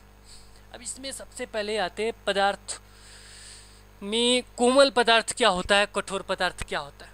कोई भी पदार्थ लेंगे, अगर उसको दबाया जा सकता है, खरोचा जा सकता है, वो कोमल पदार्थ है। और जिसको हम दबा नहीं सकते वो क्या हो जाएगा, कठोर है, यानी कड़ा है। अब रुई है, स्पंज है, ये लकड़ी है, कठोर है, कोमल। लकड़ी आपका क्या हो जाएगा, कठोर हो जाएगा। दबाएंगे, दबेगा नहीं, दबेगा ना। चलिए आगे चलते हैं। आप यह पाएंगे कि कुछ पदार्थ जल में पूर्णतः विलीन हो गए, अर्थात घुल गए। हम यह कहते हैं कि ये पदार्थ जल में विलेय है। इस शब्द को देखिए, विलेय एक शब्द आया है, विलेय, एक आएगा अविलेय। जो जल में घुल जाता है उसे विलेय कहते हैं। जो घुल जाता है, विलेय मतलब उसका विलन हो गया। एक शब्द आएगा अविलेय, जिसका विलन नहीं होता, जो नहीं घुलता। एक आता है विलायक। 4 शब्द है, देखिए 3 शब्द है। जो कम शब्द होते हैं ना वो कमज़ोर होते हैं। जैसे मैं एग्जाम्पल दे रहा हूँ, जैसे विलय, अविलय। अविलय मीन्स उल्टा हो गया। अब विलय अब आया विलायक, यानी जो अपने में घुला ले। जल क्या हो जाएगा, विलायक हो जाएगा। विलय क्या हो जाएगा, चीनी। एग्जाम्पल से क्लियर हो गया। अब विलय क्या होता है, विलायक क्या होगा। जल में कई पदार्थों की घुलने की क्षमता होती है। जल को इस स्थिति में घोलक, इसको घोलक भी कहते हैं और विलायक भी कहेंगे। ठीक है, यहाँ कुछ पूछना आपको? मेरे ख्याल से कुछ पूछना नहीं होगा।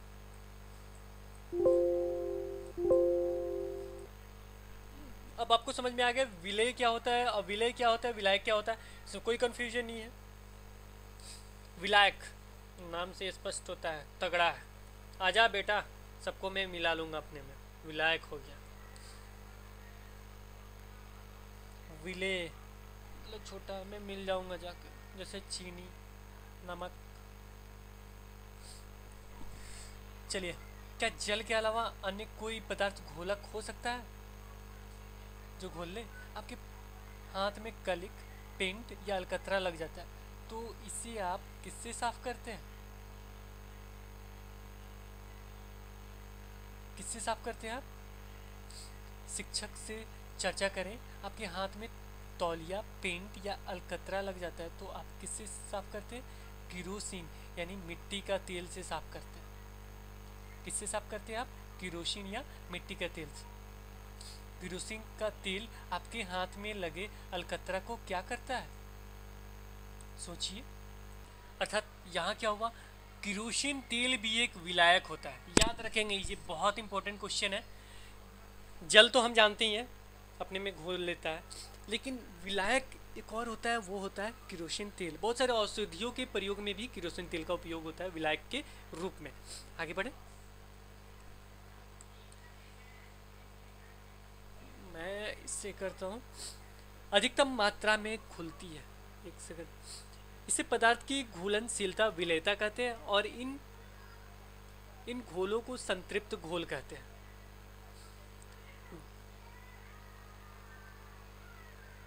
एक सेकंड, मैं इसको कंप्लीट करता हूँ।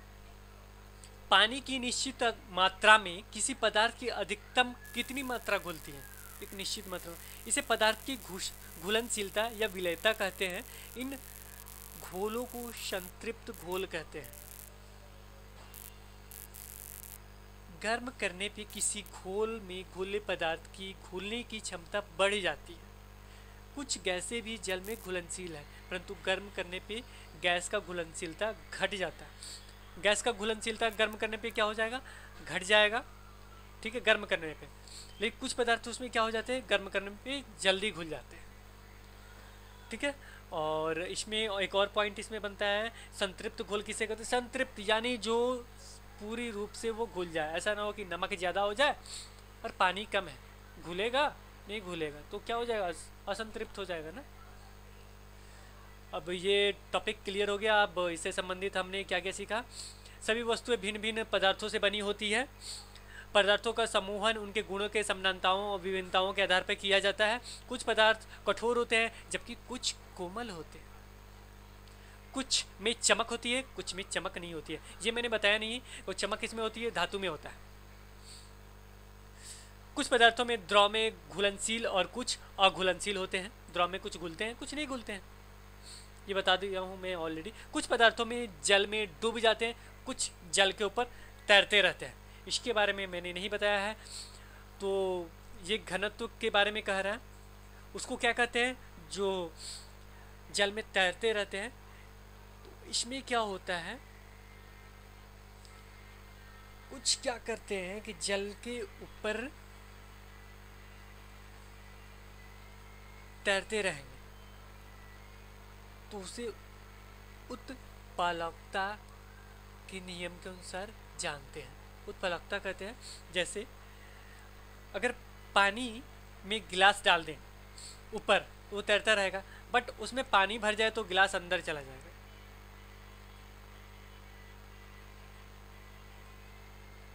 ठीक है, इसके बारे में अगले क्लास में विस्तार से पढ़ना है। इसमें बस इतना ही दिया गया है। और मैंने इस लेशन में नहीं बताया है पारदर्शी और अपारदर्शी के बारे में भी नहीं बताया इस लेशन में। मैं बता देता हूँ। पारदर्शी, अपारदर्शी और पारभासी। पारदर्शी, पार मतलब समझते हैं आर पार, याद ही नहीं करना। पार मतलब आर पार, उसे पारदर्शी कहेंगे, आर पार देखा जा सके। अपारदर्शी किसे कहते हैं? अपारदर्शी, ठीक, उसका उल्टा होगा, अ लग गया है ना, ठीक, उल्टा, जिसके आर पार नहीं देखा सके। पारभासी मतलब आभास हो रहा है मुझे कि हमको दिखाई दे रहा उस साइड, उसे पारभासी कहेंगे। जैसे तेल लगा हुआ देखते हैं ना, हल्का हल्का दिखाई देता है, धुंधला, उसे पारभासी कहेंगे। तीनों क्लियर? पारदर्शी, अपारदर्शी, पारभासी। चलिए आगे चलते हैं हम इसमें। अब आते हैं क्वेश्चन आंसर पे। जल में चीनी क्या है? विलेय है, और जल क्या हो जाएगा? विलायक हो जाएगा। कंप्लीट। पारभासी पदार्थ से होकर प्रकाश अंशतः पार करता है कुछ हद तक। कुछ गैसें जल में भी घुलनशील होती हैं। कुछ पदार्थ ठंडे पानी में कम और गर्म पानी में ज़्यादा घुलते हैं। जैसे आप नमक घोलते हुए, चीनी घोलते हुए देखे हैं, पानी ऐसे डालिएगा तो पूरा इधर उधर लपेटते रहते हैं, गर्म पानी में डालिए जल्दी घुल जाता है। अब इसको मिलाना है। विलेय नमक चीनी होता है, अविलेय क्या होता है आपका? लोहा, रेत आदि पानी में नहीं मिलता है। घोलक और विलायक क्या होता है? जल होते हैं। चमकने वाले पदार्थ प्राय धातु होते हैं। जल में विलीन गैस क्या होते हैं? ऑक्सीजन होते हैं।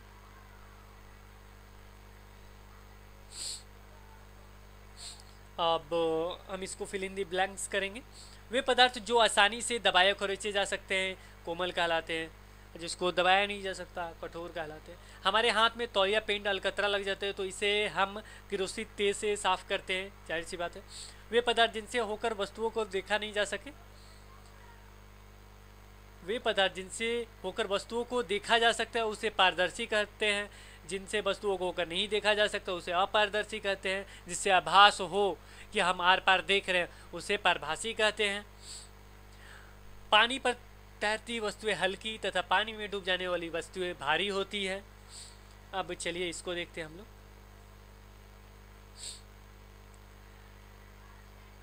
निम्न में कोमल पदार्थ है। कोमल पदार्थ इसमें क्या हो सकता है आपका? लोहा। लोहा हो सकता है? नहीं हो सकता। लकड़ी हो सकता है? नहीं हो सकता है। साबुन और रबड़, इधर देखिए, ये जबरदस्त क्वेश्चन है। देखिए दोनों को टिक किया गया है, एक को काटा गया है जिसने भी किया है, मतलब सपोज कीजिए मैंने किया है। तो यहाँ साबुन और रबड़ आ जाए तो क्या करेंगे? साबुन को दबाएंगे, दबेगा? नहीं दबेगा। रबड़ को दबाएंगे तो क्या होगा? दबेगा। खींचेंगे तो खिंचाएगा। तो यहाँ क्या हो जाएगा आपका आंसर? रबड़ हो जाएगा। ये मेरा गलत हो जाएगा। कंप्लीट हो गया ये। निम्न में से पदार्थ में चमक होती है, यानी किसमें चमक नहीं होती है? तो इसमें किसमें नहीं होती है? लकड़ी में नहीं होती। सोना में क्या होती है? चमक होती है। यानी यहाँ क्या होगा? लकड़ी होगा, जिसमें अगर नहीं ऑप्शन आएगा तो लकड़ी में चमक नहीं होती है। तो इसको देख लेंगे। निम्न में से कौन से पदार्थ है जो, देखिए ये भी गलत टिक किया गया है, ये नहीं होगा। निम्न में से कौन से पदार्थ जल के अलावा भी घोलक हो सकता है, यानी विलायक हो सकता है? किरोसिन तेल। ठीक है, अब आगे चलते हैं। वह घोल जिसमें घुले पदार्थ की और मात्रा घुलने की क्षमता नहीं होती है कहलाता है असंतृप्त घोल। वैसे पदार्थ जिनसे होकर वस्तुएं और चीजें स्पष्ट रूप से धुंधली दिखाई देती है पारभासी कहलाते हैं। अब मेरे ख्याल से ये भी चैप्टर आपका कंप्लीट हो गया।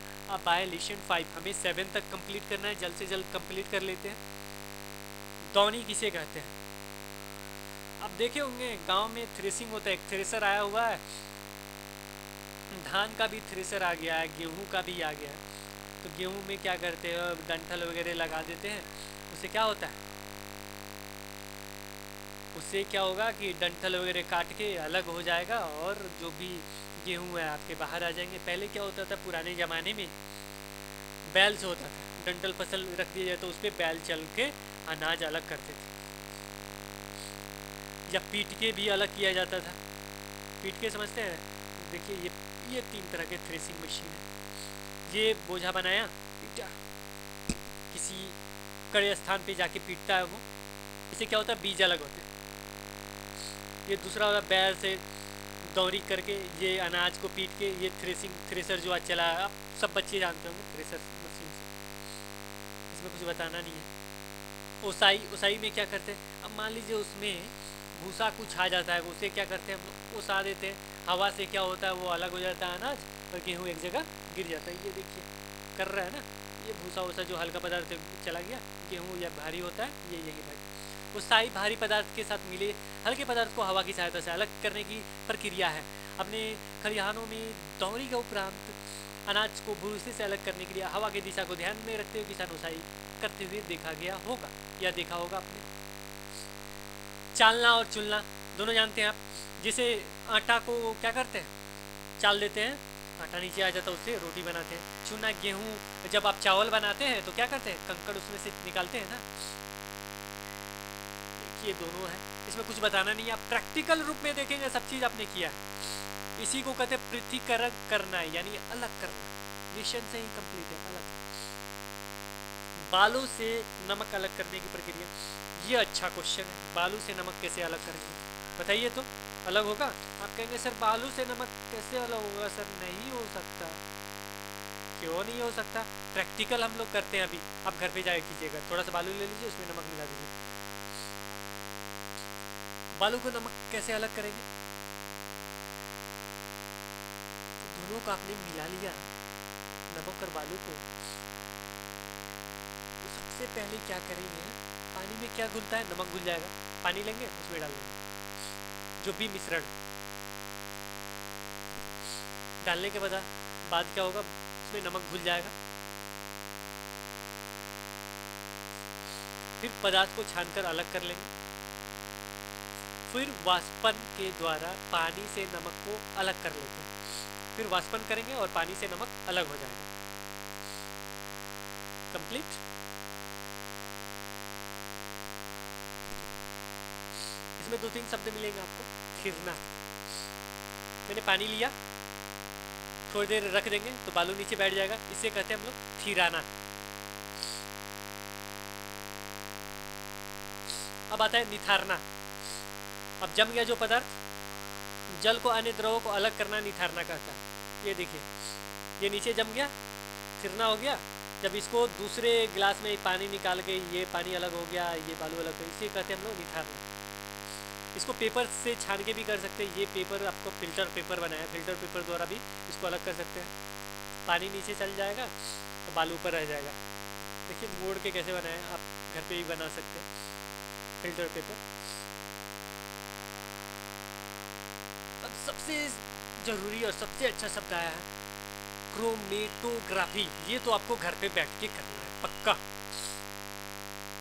कैसे करेंगे? पदार्थों को अलग अलग पहचानने में इस तरीके का नाम शायद ही कभी सुना हो, क्रोमेटोग्राफी। ये बहुत अच्छा है, बहुत मज़ेदार भी है और एग्जाम पॉइंट ऑफ व्यू से बहुत इंपॉर्टेंट है।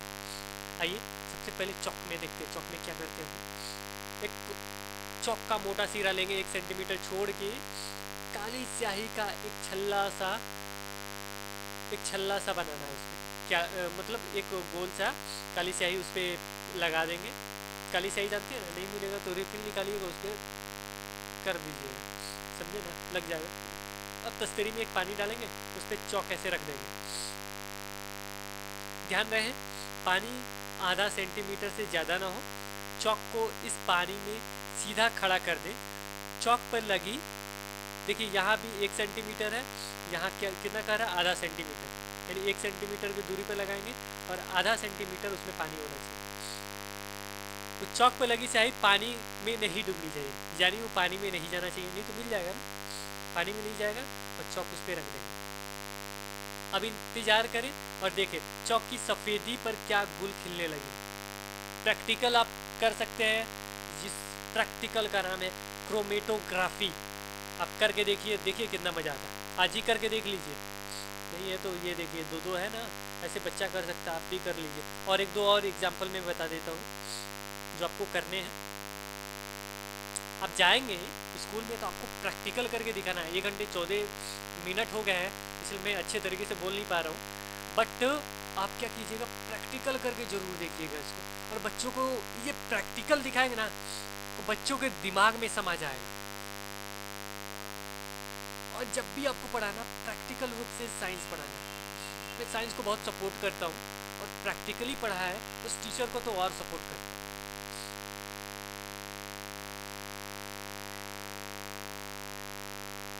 अब यहाँ लिखा गया है, पानी के चौक के ऊपरी छोर तक पहुँचने से पहले ही चौक को पानी से हटा ले। जब ऊपरी छोर पहुँचेगा तो चौक पर नीचे से ऊपर तक कौन कौन से रंग दिख रहे आप कॉपी में नोट करें। इससे क्या होगा, जो जो भी रंग दिखेंगे तो वो स्याही बनाने में आपका उपयोग किया गया, आप अलग अलग करके भी अलग कर सकते हैं। अब दूसरा प्रयोग करते हैं हम लोग, छन्ना कागज से क्रोमेटोग्राफी। किसी छन्ना कागज से हम छानने का काम किया था, उससे क्रोमेटोग्राफी भी हो सकती है। आइए देखिए कैसे। एक बीकर और रिफिल ले, रिफिल जानते हैं ना, पेन का रिफिल। बीकर में लगभग 1 सेंटीमीटर ऊंचाई तक पानी भर लें, 1 सेंटीमीटर तक ऊंचाई पानी भर लेंगे। जो छन्ना कागज है उस पर बीच में एक जगह कहीं स्याही लगा देंगे, 2 सेंटीमीटर छोड़ के, 1 सेंटीमीटर ये है, 2 सेंटीमीटर ये, और इसको 4 सेंटीमीटर से 12 सेंटीमीटर लंबी पट्टी काट लेंगे, ताकि वो, ये देखिए ये पट्टी हो गया, और ये हो गया आपका लगा हुआ वो स्याही छोटी बूंद। ये देखिए पानी यहाँ तक है, नीचे तक, और ये आपका रिफिल हो गया जो टांगने में काम है। छोटी सी बूंद लगा दे और रिफिल को ऐसे टांग दे, और वह सीरा जिस पर स्याही बूंद लगी है पानी में डूब जाना चाहिए। देखिए यहाँ देखिए, हमको लगा क्या बोल रहा, पानी में डूब जाना चाहिए, यानी ये सीरा डूब जाना चाहिए, मगर ध्यान रखे कि स्याही की बूंद पानी में ना डूबे। ये देखिए पानी में नहीं डूबना चाहिए, पहले भी बोला था, इस बार भी बोलूँगा। कागज़ की पट्टी बीकर से छूनी भी नहीं चाहिए, ये देखिए इसमें और इसमें नहीं छूना चाहिए, बीकर में नहीं छुआ है। तो इंतजार करें, कागज़ की पट्टी पर चढ़ता हुआ रिफिल तक पहुँचने में लगा, तो पट्टी को निकाल कर सुखा दें। पट्टी में कितने रंग हैं, कौन कौन से हैं, इसे अपने कापी में नोट करें, और उसको अलग अलग भी कर सकते हैं। कौन कौन सा रूप के, मतलब कौन कौन से कलर के ये बने, अलग अलग नोट भी कर सकते हैं। एक और मज़ेदार प्रयोग करें क्रोमेटोग्राफी का। आइए एक और मज़ेदार प्रयोग करते हैं। स्याही के छिपे रंगों को देखने की इच्छा है तो देर कैसी, क्रोमेटोग्राफी से पता करें अलग अलग रंगों की स्याही में कौन कौन से रंग मिले, कौन से रंग से मिल के स्याही बना हुआ है। क्या सभी कंपनियों की काली स्याही एक जैसे रंगों से बनी है, आप देख लेंगे, जांच कर लेंगे। क्रोमेटोग्राफी अलग अलग पदार्थों को पहचानने में काफ़ी उपयोगी विधि है। पहली बात यह कि तरीकों का उपयोग तब भी किया जा सकता है जब मिश्रण बहुत कम मात्रा में हो, जैसे स्याही के रंगों को अलग अलग पहचानने में आपकी बस एक बूंद स्याही लगी है, इससे अधिक नहीं ना लगी है, और वही काफ़ी भी है, एक बूंद काफ़ी है। अब इसका प्रयोग और भी करते हैं, पौधे से दवाई अलग करने के लिए भी इसका प्रयोग करते हैं। जैसे तुलसी, नीम, चिरायता आदि पेड़ पौधे हैं जिनमें दवाइयाँ होती हैं, इनके पहले इनका गाढ़ा बना लेते, फिर उस गाढ़े को क्रोमेटोग्राफी करते। क्रोमेटोग्राफी करने से गाढ़े में उपस्थित पदार्थ अलग अलग चिन्ह देते हैं, और कई और भी प्रयोग होते हैं क्रोमेटोग्राफी द्वारा। फूलों के रंग की जांच करने के लिए, किसी भी मिलावट की जांच करने के लिए, ऐसे में कामों का बहुत खूब उपयोग होता है। ये था पृथक्करण विधियाँ, विभिन्न तरह के अपनाई हमने। अब आते हैं इसके क्वेश्चन आंसर पे। वे पदार्थ जो पानी अन्य तरल पदार्थों में घुल जाते हैं उन्हें कहा जाता है घुलनशील पदार्थ। जो घुल जाए घुलनशील है, जो नहीं घुले अघुलनशील है। पदार्थों में अलग अलग करने की क्रिया कहलाती है। अलग अलग कैसे करते हैं पदार्थों को, पृथक्करण उसे कहते हैं, चुन के भी अलग अलग करते हैं, वाष्पीकरण द्वारा भी करते हैं, छान के भी करते हैं। जल में अघुलनशील एवं जल को भारी कण बर्तन के पेदे में जम जाने की क्रिया कहलाती है, थिरना कहलाती है। निथरना कब हो जाएगा, जब उसको पानी को अलग करेंगे तो, और जब नीचे जम जाएगा थिराना। थिराने के बाद जमे हुए पदार्थ को जल अंदरों में अलग करने की क्रिया कहलाती है निथरना। ये भी क्वेश्चन दे ही दिया है। जब मिश्रण बहुत कम मात्रा में हो तो उसे अलग करने की कौन सी विधि बेहतर होगी, क्रोमेटोग्राफी, ये अच्छे तरीके से समझ लिया होगा आपने, एक नया चीज़ भी मिला होगा आपको। प्रैक्टिकल करके ज़रूर देखिएगा, बहुत मज़ा आएगा। गेहूँ के दानों को भूसे से अलग करने की विधि क्या होता है, उसाई कहते हैं। समुद्र के जल से नमक वाष्पन विधि द्वारा अलग किया जा सकता है। चाय की पत्तियों को चाय से अलग करने की क्रिया क्या कहलाती है, छान के कर सकते हैं। क्रोमेटोग्राफी उपयोग पेड़ पौधों में उपजाए जाने वाले दवाइयों को अलग करने में किया जाता है। अब आते हैं नेक्स्ट, ये आपका चैप्टर नंबर है 6, जिसको कहते हैं पदार्थों में परिवर्तन। इसके बारे में हम अगले सब्जेक्ट में बहुत अच्छे तरीके से जानेंगे। अगले क्लास में यानी 7th या 8th में, उसमें बताया गया पदार्थ में 2 तरह के परिवर्तन होते हैं, रासायनिक और भौतिक। दोनों का प्रयोग कौन कौन है उसके बारे में जानेंगे। सबसे पहले पदार्थ से जान लेते हैं कौन कौन होते हैं। ठोस, द्रव, गैस होते हैं। ठोस क्या हो जाएगा, बर्फ हो जाएगा। द्रव क्या हो जाएगा, आपका जल हो जाएगा। गैस क्या हो जाएगा, भाप हो जाएगा। इसको देख भी सकते हैं, ये बर्फ है, इसको गर्म किया तो ये पानी में बदल गया, तो ये हो गया आपका पानी, हो गया आपका द्रव, ये हो गया आपका गैस। बर्फ से पिघलना, जल का वाष्पन एवं संघनन।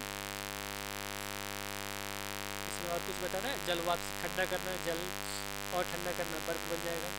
जल वाष्प हो गया गैस, जल हो गया आपका तरल यानी द्रव, बर्फ हो गया आपका ठोस। बर्फ से जल, जल से जलवाष्प से जल तथा जल से वर्म बदलना कौन सा परिवर्तन है, भौतिक परिवर्तन है। अगली कक्षा में इस पर विस्तार से चर्चा करेंगे। इसमें क्या क्या हमने सीखा, वस्तुओं तथा पदार्थों की अवस्था में परिवर्तन होता है। कुछ पदार्थों की अवस्था में परिवर्तन के बाद पुनः पूर्व अवस्था में लाया जा सकता है, इसे क्या कहते हैं, भौतिक परिवर्तन कहते हैं। कुछ परिवर्तन ऐसे होते हैं जिन्हें पदार्थ पुनः अवस्था में नहीं लाया जा सकता, इसे क्या कहते हैं, रासायनिक परिवर्तन कहते हैं। ये अगले चैप्टर में बताया जाएगा। निम्न में से कौन से पदार्थ ठोस अवस्था में सीधे गैसीय अवस्था में जा सकता है, ठोस से सीधे गैसीय अवस्था में जा सकता है, ये कपूर होता है। और कौन कौन से हो सकते हैं, ठोस से डायरेक्ट वो किस में चले जाए, तो वो डायरेक्ट गैस अवस्था में जा सकते हैं। पता है आपको कौन कौन, वो आपके हो सकते हैं, नौसादर भी हो सकता है, ऐसे बहुत सारे हैं जो ठोस से डायरेक्ट गैसीय अवस्था में जाते हैं। अगला क्वेश्चन करें हम लोग, बिना उबले हुए अंडे का द्रव गर्मी पाकर बदल जाना, ये ठोस है, यानी द्रव से ठोस में बदल गया। निम्न में से कौन सा पदार्थ सामान्य रूप से पदार्थ की तीनों अवस्था में पाया जा सकता है, जल होगा।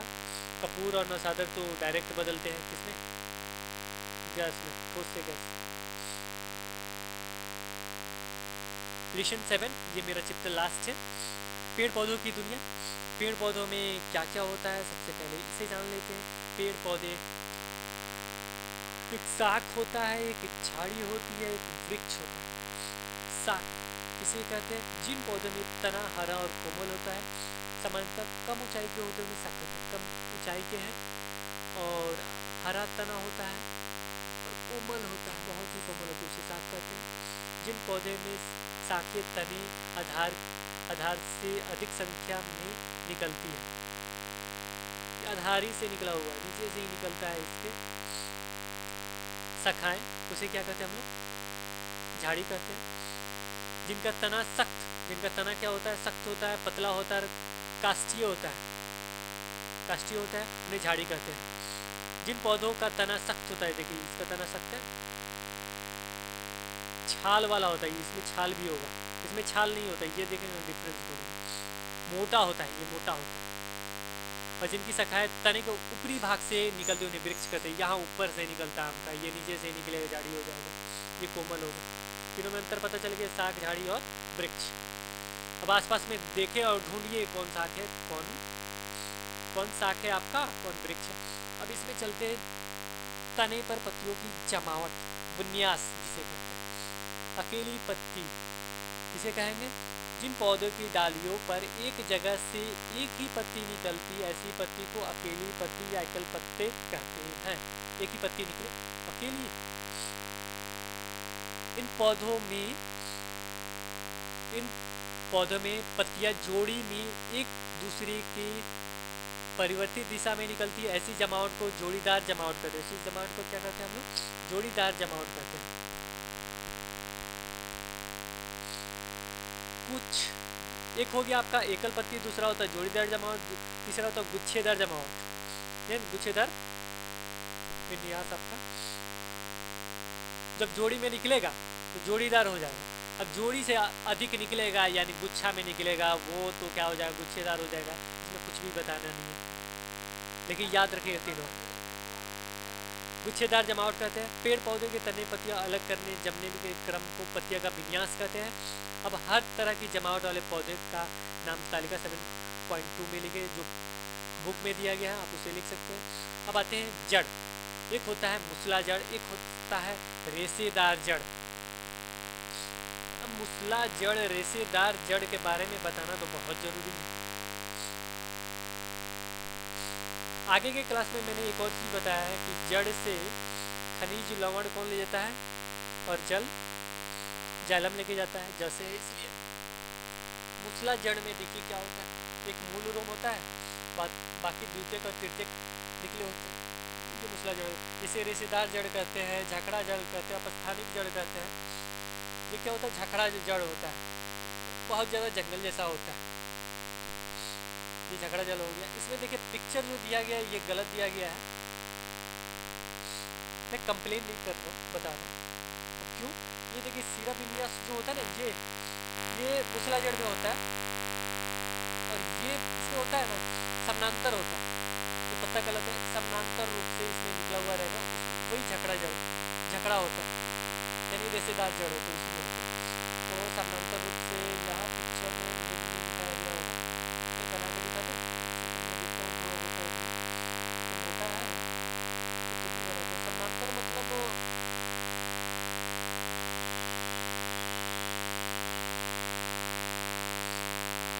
सपोज कीजिए पत्ता हो गया, ऐसे समान रूप से पतले पतले निकले रहेंगे, वो समानांतर होता है। ठीक है, अब आते हैं इसके कार्य पे, उसके बाद आगे हम देख लेंगे आएगा। तो जड़ मिट्टी को मजबूती से पकड़कर पौधों को खड़ा रखने में मदद करती है, या मिट्टी के उपस्थित जल एवं खनिज लवणों को अवशोषित करती है। जड़ मिट्टी को बांधी रहती है तथा मिट्टी से कटाव को रोकती है। कुछ पौधों की जड़ों में भोजन संग्रहण भी होता है। तना पौधों की आकृति प्रदान करता है, यह जल खनिज लवण भोजन के संवहन का मार्ग है। कुछ पौधों के तने भूमिगत होकर भोजन संग्रहण भी करते हैं, जैसे आलू क्या करता है। अब आते हैं इस पे, देखिए इसमें दिया गया है, यही मैं कह रहा था, ये झकड़ा जड़ होता है। इसमें क्या होता है? झकड़ा जड़ होता है। इसमें क्या होगा? जल का रूप से है, ये होगा आपका कौन सा जड़? मुसला जड़।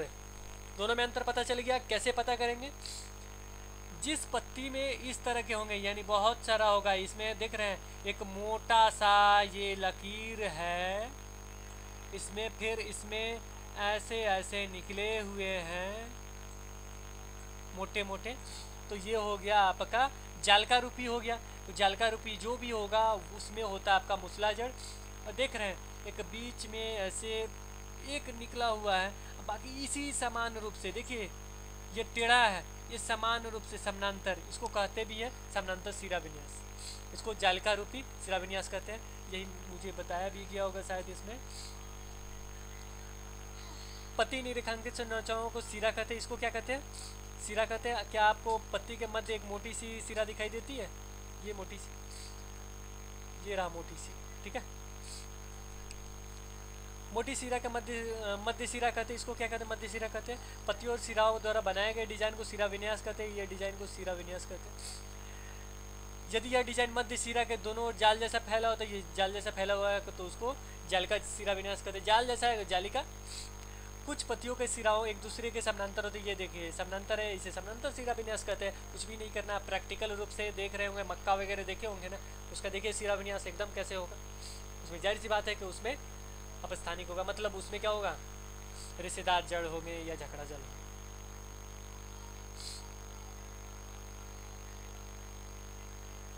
वाष्पोत्सर्जन, जैसे मैंने एक प्रैक्टिकल दिखाया, ये सूर्य हो गया, जलवाष्प में ये मैंने बांध दिया एक पत्ती पे, देखेंगे उसमें कुछ बूंदे आ गई, इसका मतलब ये वाष्पोत्सर्जन करता है।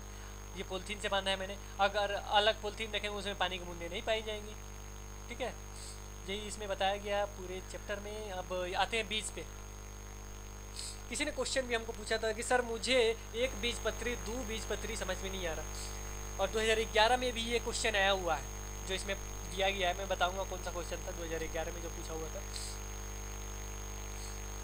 एक बीजपत्री दो बीजपत्री कैसे पता करेंगे, सबसे इम्पोर्टेंट मैं बताता हूँ। ठीक है, आप कुछ लोग जानते भी होंगे, नहीं जानते हो वो जान जाए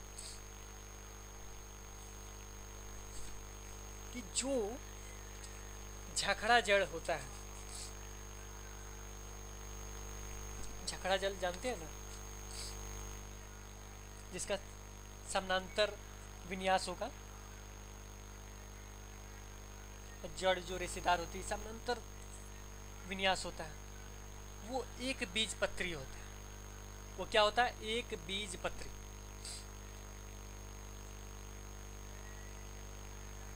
और दूसरा क्या होता है, द्विबीजपत्री, जो